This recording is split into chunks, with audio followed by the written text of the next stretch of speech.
You have made your choice, now you're facing the consequences. And then, just as she thought he would let it go, Richard did something that no one in the restaurant expected. Naomi Bennett adjusted the strap of her sleek dark blue evening gown, adorned with intricate gold embroidery, as she stepped into the upscale restaurant. The dim lighting cast a golden glow on the elegantly set tables. She had always loved nights like this: expensive wine, soft jazz, and the illusion of a perfect marriage. Richard Caldwell, her fiancé, sat across from her, his crisp navy suit perfectly tailored, his Rolex glinting under the chandelier. He reached for the wine list without looking at her. "You'll love the Chateau Margaux," he said, his tone smooth yet dismissive, as if she were just another detail of the evening, rather than the woman he claimed to love. Naomi bit back a sigh. She had been feeling it for months now, the cold distance, the growing cracks in their relationship. But tonight was their anniversary, and she had promised herself that she would try to bridge the gap. They ordered their meals, Richard selecting the most expensive steak on the menu without a glance at the price. Naomi chose a simple yet refined salmon dish. The conversation was light, almost mechanical, until the bill arrived. Richard barely glanced at the leather folder before sliding it across the table to Naomi. "Go ahead and take care of that," he said casually, taking a sip of his wine. Naomi blinked. "Excuse me?" He set his glass down, irritation flashing across his features. "You heard me." A slow wave of realization washed over her. This wasn't the first time he had done this, but it was the first time he had done it so blatantly, in public, without any attempt to hide his expectation. "I'm not paying," she said firmly, folding her hands in her lap. Richard let out a dry chuckle. "Oh, come on, Naomi. You make your own money, don't you?" "Yes, I do," she said, her voice steady. "But this was your idea. You planned this dinner. You ordered the most expensive bottle of wine." His expression darkened, his fingers tightening around the stem of his glass. "Are you really going to make a scene over this?" "I'm not the one making a scene, Richard," she said, tilting her head. The tension at their table was thick enough to cut with a knife. And then, just as she thought he would let it go, Richard did something that no one in the restaurant expected. He picked up the anniversary cake, the delicate, beautifully decorated dessert the restaurant had brought out for them, and flung it directly at Naomi's face. A collective gasp rippled through the restaurant. Naomi sat frozen, frosting and cake dripping from her chin onto her elegant gown. The entire room fell into a stunned silence.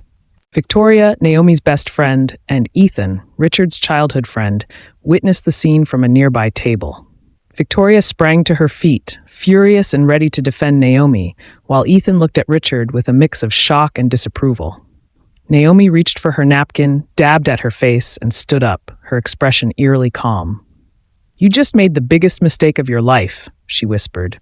Then she turned and walked out, leaving Richard sitting in the aftermath of his own destruction.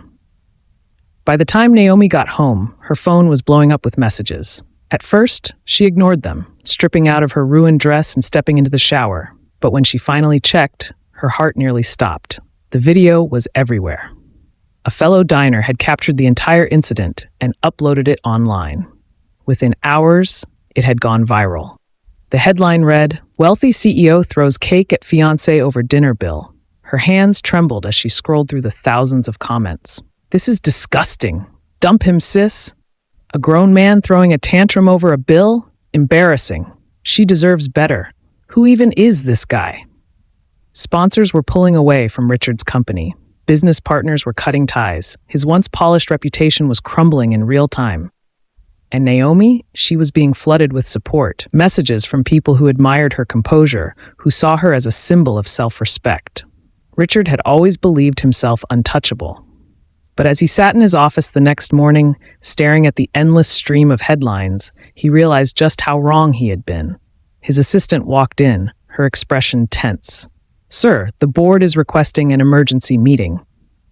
"For what?" She hesitated. "They're discussing your position and whether you should step down." Richard's grip tightened on his phone. This was supposed to be a temporary scandal. It was supposed to blow over. But it wasn't. And the worst part? Naomi wasn't even trying to clear his name. She wasn't even responding to him. She had already moved on.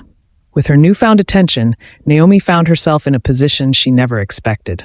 A major investor reached out, offering her an opportunity to launch her own firm, something she had dreamed of for years but never pursued because Richard always made her feel like she wasn't ready. Now, she knew better. Sitting in the sleek office space that would soon be hers, she signed the contract with a steady hand. She wasn't just leaving Richard behind, she was reclaiming herself. If you approve Naomi's decision to move on, press the subscribe button. Desperate, Richard showed up at Naomi's new office, a bouquet of roses in hand. He looked disheveled, a stark contrast to the confident businessman he once was. "Naomi," he began, voice almost pleading, "let's talk."